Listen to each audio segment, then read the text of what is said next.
I hit it. He just, No, he didn't. I did. No, he didn't. he hit square. So annoying. I hate it. All right, so we're here with Tom Kim and Paul Tesori, a dream team. We're gonna go through the bag from top to bottom, but we're gonna start with the golf ball. Tom, what kind of golf ball do you use?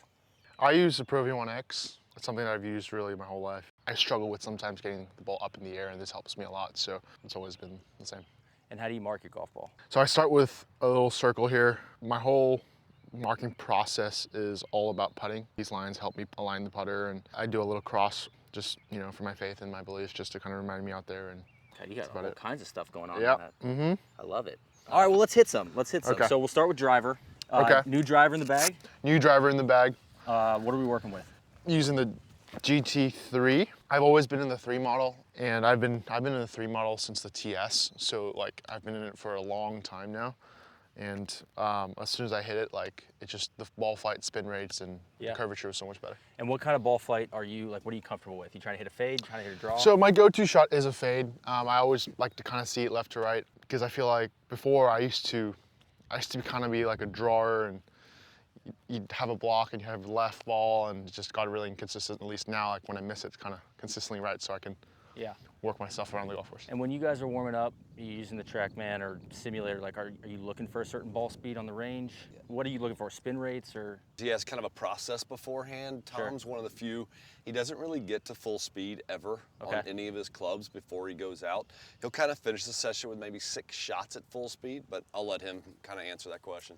I think with the irons, like spin rate, just to make sure everything's kind of consistent, because weather changes and climate changes. So with the irons, definitely with the spin. I like to actually look at my ball speed with my driver in the morning, make sure like it's going at least somewhat a similar distance consistently, so that when I go out there, I know I'm always going to get 4 or 5 more extra ball speed out on the golf course. So if I can kind of consistently see, okay, my minimum is this on the range, then I can know I can carry some bunkers and, you know, take a different line off the tee. Yeah. And you had asked the question about the X ball. That's one reason why we settled there. We try to get about 1,000 RPM times the club. So 6 iron 6,000, 8 iron 8,000. Okay. And as soon as we went to the Pro V1X, we got that number, and that's something I think all guys are trying to get to.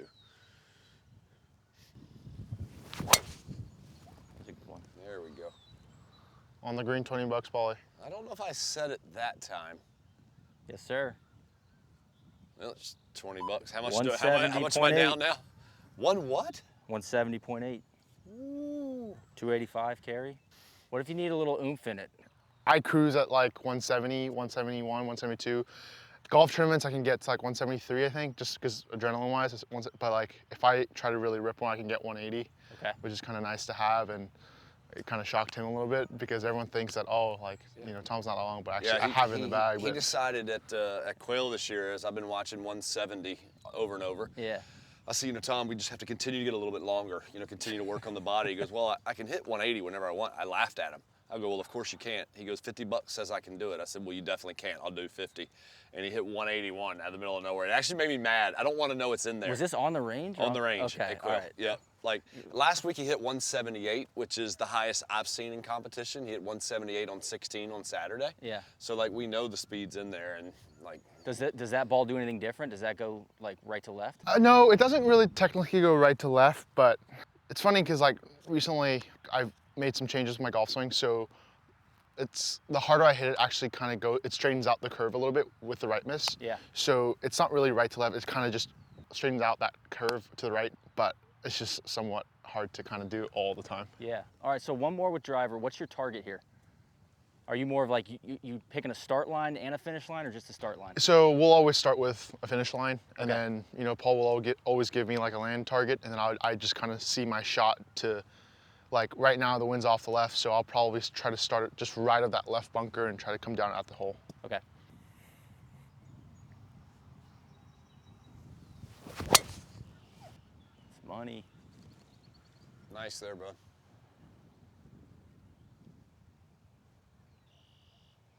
Got almost backstopping off your at last that. ball. 172. All right, so we'll go to hybrid. Okay. So this is TSR3. What's the loft on this club? This is 19. 19. Yeah. And what's the stock number for this? 235 is a really good number. Occasionally, Paul would ask me to just get a little extra, like kind of punch it a little bit, I can get like 240, 245 if I really try to press it. So Yeah. but it stays in like a 235 number. I think that's the thing, and you see it all the time, and I know the fans do as well, but like these guys, every now and then, they have a specialty shot in there. He doesn't want to hit it. Sure. But he had, like at Canada this year, we had to carry the ball 242. We had to, and 3-wood was too much. And I said, Bud, can you give me a compressed draw? And of course, the compressed draw came out, and Sure. it was absolutely perfect. But he'd rather not hit it, but it's in there if he has to have it. It's nice to know. Yeah. Do you guys want to see the draw? Hell yeah. Oh boy. I'll double or nothing on my 20. This isn't a pretty draw. So you think I'm gonna miss it, right? I do. We want a 240 compressed draw. Ooh, I like that. Okay, yes. No, I can't give that one to you. Well, the wind got it. It's gonna Like be it was 233. perfect. It's gonna be It was going to be a 233 draw. and 3,700 spin. 233.8. Ah, Man knows. come on. Terrible feeling. Still a yard off. What am I doing? One more. All right. Uh-oh. That might be it. There we go. Definitely draw spin on it. 237. 243.6. Woo! There it is. Well done. All right. Well, that's enough with that. That's executed the assignment there. Yeah, he did. All right. So next is what you got, 4-iron, 4-iron. and this is a T200. Correct. It's the only one in the bag that's different from the rest because if I took my 3-iron out, my 4-iron and my hybrid had too much of a gap. Yeah. So I had to kind of have a club where I can get this to a certain number where it wouldn't be too big of a gap, where I can put another wedge in. So this T200 has been actually really good because you think it's a bigger head, it might go far. It actually hasn't. You know, it's a little different shaft than the ones the rest of my irons use. So, but this one has enough spin where even if I try to take some off, it actually gets higher. Yeah. So it actually has been a really good addition to the bag. And what's the stock number on this one? 220? Yeah, Would I you like say? that Yeah, number. 220 is a good number. Okay. Yeah. I think it's one of those, the biggest thing we've seen from this is you have to have that ability to fill the gaps in. You know, the 5-iron's 205, this is 220, so what do you do when there's 212? And since he's put this T200 in, he has that 210 yard, we call it like 1030. Yeah. And the ball's still spinning at 46, 4,700 and launching high, Okay. which has been big for us because we're always trying to find a little bit of launch if we can. All right. So let's see that stock 221.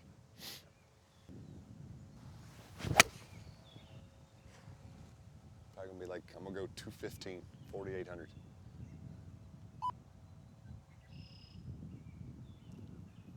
The suspense. 4,900, 218. Okay, good. Yeah. Yeah, good, but that spin is a really big number for a 4-iron. Yeah. And for us, it's invaluable. Just being a little shorter than average. Don't you think it's allowed us a lot more versatility going into some of these longer holes? 100%. What are you doing to hit that 210 shot? How are you changing? Yeah, so this? I have this clock system that I use. You'll see me do it actually in tournaments, but I actually feel like a clock system where my arms are at 1030 and I can kind of keep the speed consistent instead of kind of going the same way and kind of decel. Yeah. So I just But same grip, you're not choking up, you're not putting it back in your stance. It's all clock. Correct. I might narrow it a little bit, my Yeah. stance, just because I am going a little shorter. So if my stance does get wide and my arms get shorter, I'll get stuck and get lateral. So like I'll try to keep it a little shorter so I can kind of move and kind of get to my left side. Okay. All right, so let's see the 210. Okay.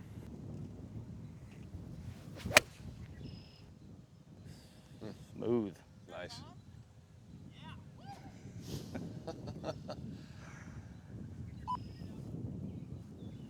$210 on the number. Nice. 4,500? 45.7. That's awesome. That boy. 45.72.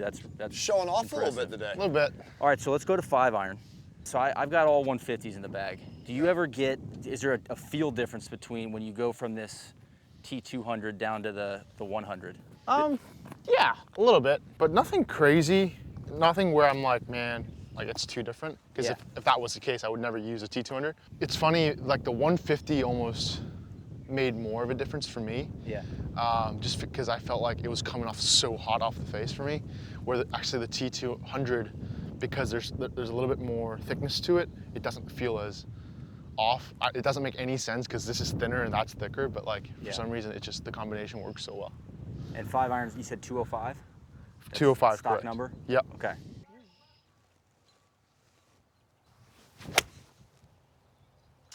was a little mishit. 198. 198. 198. Nailed the first time. It's been nice to have the team, obviously on the Titleist truck, but try to get the spin right. Yeah. We want this thing to always be at least 5,000 because it's coming in a little bit low. Yeah. And so if we start to see that dip below 5, immediately we would know, okay, hey, do we have to add a little loft, or does he actually need to move the ball or do something like that? And you said that There we go. quick math was the club times 1,000? That's it. Yep. Okay. Club times 1,000. That's what almost good every tip. tour player's trying to get to. Yeah. Yep. Okay. That was probably around that 5,000 number. That was 5,500. Okay. 204. Yeah. So we'll move you down the bag. I don't want to hit too many. Why don't we'll skip 6. We'll go to 7. Okay. So what's stock? I'm gonna guess is it 175? It's weird because like there's sometimes I can actually get it to 186 in a tournament, but I like to kind of go average like 180. 180 is the number I Okay. use for all of our baseline with this club. Okay. 180. 180. 180. Okay. So let's see 180 shot.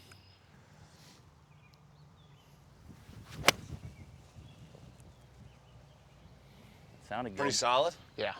We'll go 178, 6,900 spin. 6,800 spin, 181. Okay, good. Yeah. All right, good. Yep.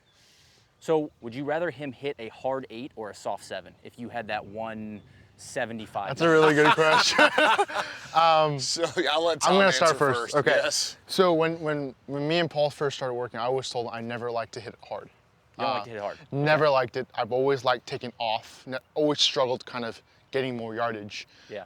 Because I just lose consistent with the strike and just everything else. And like I said before, I just kind of made adjustments with my golf swing now where I'm actually consistently hitting the middle of the face. So I actually like kind of hitting it a little harder now because I feel like my curvature is a little less and I can get the ball really high in the air where I can stop it. So I've actually changed where, unless it's really soft greens, like we're talking tour greens where it's mostly kind of firm, I kind of like, instead of, hitting a lot of 1030s, I just like, man, if I can get 3 or 4 more, I'll hit the shorter one and just try to rip it. So that's new.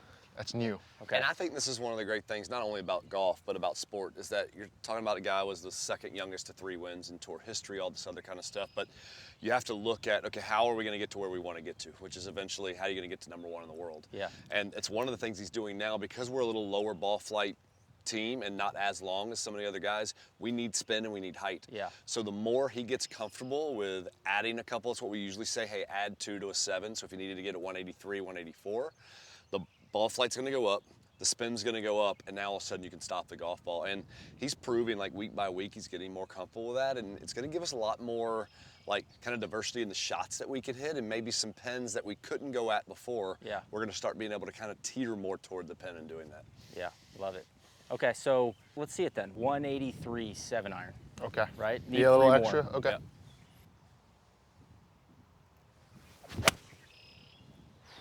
Compressed. I mean, and you can see the spin go Yeah. up, ball flight And go you up. can see the flight for sure. Yeah.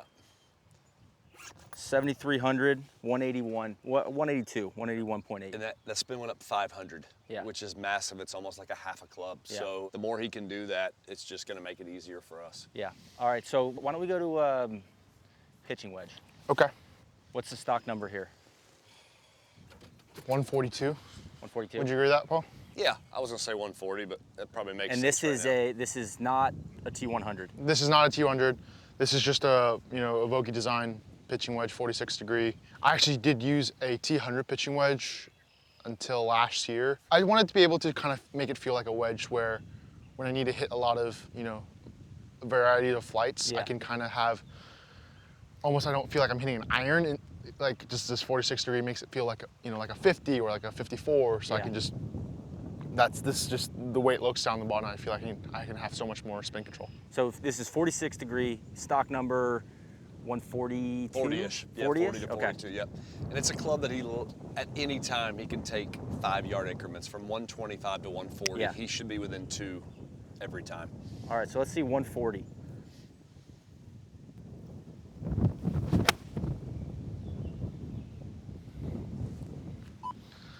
Spin might be a hair low there, like 9,000. 9,300, 144. 144. Yeah. Yeah, this is actually one of those clubs that we might even end up like weakening just a hair. Yeah. Because it has started to go a little bit far and the spin's dropped just a little bit. Yeah. But now that he's swinging so well and compressing it well, don't you think? I mean, your impact position's so much better. No. There we go. There we go. Exactly. There. All right, so let's see like 130. 130. Same club you'd hit at 130. Absolutely. Right? Yeah. Every time. Yep. We would really never add 5 to the 50. Do you want a little bit of cash on the line? Yeah, sure, why not? All right. If you're within 2, we'll go double or nothing on that 20. I'm down. So anywhere between 28 and 32. Okay. He'll double his money, but outside of that, I get mine back. Pre-call it. I'm gonna call it 32. Please be 33. 130. Oh, 128. Oh, What does it say exactly? 128.0. If you've been around Tom long enough, you just realize everything works out for him. Yeah. At 127.9, he loses, Yes. but of course it says 128.0. 0. I'm down. 8,600 spin. I can lose more money to this guy. He won $100 during the tournament on me last week, so every now and then you got to do something to kind of get him fired up. Of course. So what's the lower yardage barrier with this club? Like 120? no, I actually 110. So this goes 110 to 140. I have again, like with all my clubs, I have clock systems of like how to do my distances. Yeah. Of course, flights are gonna change, but like with my 7-iron, I'll have a shot that goes 140, 150. Yeah. And with the same thing with the pitching wedge, I'll have something that goes 110. Where if we're going straight into the wind and it's 105, 100 yards, I can just hit this with really dead low ball flight, but it goes You up. used it this year at San Antonio. We had a back pin. It was blowing 15 miles an hour, and just thought the other clubs were going to spin too much. And Well, obviously I want to see that. I Okay. want to see 110. What's the clock system we're using for this? So this is gonna be a 10 o'clocker. 10 o'clock. Yeah. Okay. Is that what it says, Paulie? Yep, exactly.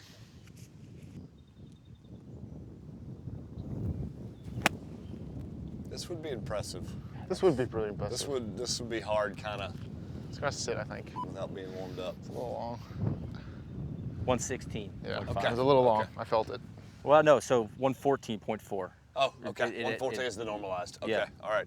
So not bad. Like Not typically terrible. you'd want to be within 2, but first try, that's pretty good. Yeah. And same thing. You're not choking up. You're No, everything's the Yeah. same. It's all clock system. And You're still generating speed too, even with the shorter swing. It's impressive. like this system really helps me like when I'm at Augusta. Yeah. Like we had a situation on Friday and it's really until Saturday. Like the wind was just gusting, 25 to 30, and you get up to 12, and it's literally changing every 10 seconds. And the guys we played with are hitting nine irons straight over the green because the wind stops. Yeah. We hit 7-iron. We used our clock system, and we hit the green every day. Yeah. So, like in those situations where you can take out variables and you can just kind of hit that it's never going to get hit by the wind because of our flights and our clock systems. It just makes life so much easier if I can actually hit them. The 2 guys we played with that day, I'm pretty sure they're not going to hire me anytime soon. When the guy in front of you hits a 9-iron in the back trees and then he pulls a 7-iron out. Yeah. But like it's kind of the advantage we talked about. Like that hole, if you can get it out of the air, the worst you're going to do is front bunker or back bunker. It's not going to be front water or back trees. And I mean, what an amazing thing to do in competition to be able to take a 7-iron out and literally take 30 off the actual number. It's an incredible. And with the Pro V1X, you have the extra height if you need it. Correct, but absolutely. You don't need it all and the there's a time. little bit more spin to it. So for me, it makes life so much easier. And everything we talk about is consistency. Like the biggest thing we've seen like with this golf ball is if he takes 15 off, the spin's dropping 500, not 1,000, 500. If he adds what you just saw a little while ago, if he adds 3 yards, it's gonna jump 300 or 400. If it stays in that window, we have a much better chance of being successful. All right, so what's the next wedge? What's your gapping look like at the top of the bag? So after a pitching wedge, it's 50, it's 54 and a half, Okay. and a lob wedge. All right. All right, so we're working wedges here. First question for you: are you like a one wand guy, or are you using multiple clubs around the green? I've actually definitely changed a lot of my chipping techniques in a way of I'm actually now using different clubs. Before I used to just be like, okay, I know what the lob wedge is doing, let's just hit the lob wedge. Yeah. I definitely now have had enough practice and competition reps where I kind of like to use different clubs because it's actually made it a lot easier for me now. Yeah. But again, it all depends on the shot. What's this right here? So this is a 54. Okay. Sorry, 54 and a half. 54 and a half. It's Nice just catch. to this pin, it's just like I need a little bit of release, but yet it's going down after the upslope, so I want a little spin as well. And it's just a kind of like routine where the lob wedge might spin too much with the upslope, so like the 54 gives it that extra Yeah. one hop. Okay.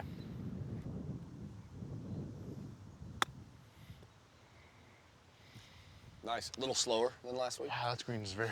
How often are you guys messing with grind and bounce based on like grass and stuff?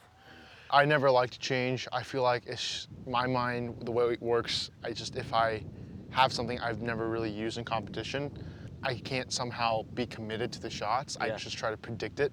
So I don't really like variance, and all I find is consistency for every golf course. So I Yeah. don't look for something outstanding. I don't look for something, not. So are you a low bounce, high bounce? Like what's? So my lob wedge is, it's a standard 6-degree, bounce. Yeah. Not super low, but not super high. It could be considered mid-bounce probably It could for be, tour. exactly. Okay. I wanted you to hit one like, almost just kind of pretend like this is a bunker. Here. So like obviously 54 on the first one, but let's say this is a bunker and you have to fly it past that. You're obviously gonna go to a 60. Walk Neil through what you're. So we're in a little upslope here. People don't realize that sometimes the upslope you have to be careful with because it can actually right the face and actually not have spin. So all I need to make sure my weight's on the correct side. Where you might think, oh, you need to be more towards the left and make sure you don't go right, but that's actually the other way. Where you have to I like to kind of tilt my weight with the slope. Yeah, so you almost want to even it out with the slope. Correct. It's all about cause and effect. Like if I'm on my left side and I'm on an upslope, I'm gonna go back. Yeah. But if I'm on the right side, I actually have room where I can actually go left. Okay. So I'm gonna open the face. I'm actually not gonna, because I'm not that far away, I'm gonna have a little bit more of a narrower stance. Ball is gonna be fairly towards my left side so I can create height. Face a little open, and I'll make sure I'll take a slow enough backswing where I can kind of accelerate. And just kind of, oh my gosh. It went gimmies, it bounced over. It landed on the fringe. It went up. You did nip that really well. That was really Yeah, I'd nice. say executed the assignment. That was you pretty gave him good. a target. He did. right? Absolutely, he I'm did. surprised you weren't betting on that one. Do you guys find it hard to go from coming off Pinehurst, Bermuda into the Northeast? Is that a big adjustment for you, or is it for us mere mortals it is? Yeah. I mean, this is super nice right now. It's been, Yeah, I know. Last week was just I'm brutal. with you, man. It's the grabby stuff gives me nightmares. I think even as a caddy, like last week, him having shots Yeah. that I'm still a good player, but I didn't want any part of. We're here, I think we all kind of feel like, oh, Yeah. okay, Yes. I have this covered. And there was just plenty last week that if you hit it 3 yards too hard, it's gonna go down a slope 40 yards. Yes. If you hit it 3 yards too easy, it's gonna go down a different slope 40 yards. Yeah. And it takes so much conviction in the moment, and obviously trust in your equipment, and then a lot of practice, which he has. All right. Yep. Guys, thanks for walking us through it, Tom. was great. Good to Thank see you, you. man. Appreciate Yeah, it. Paul, thanks a thank lot, you. bud. Always Good enjoy luck it. this Yeah, week. Thank you.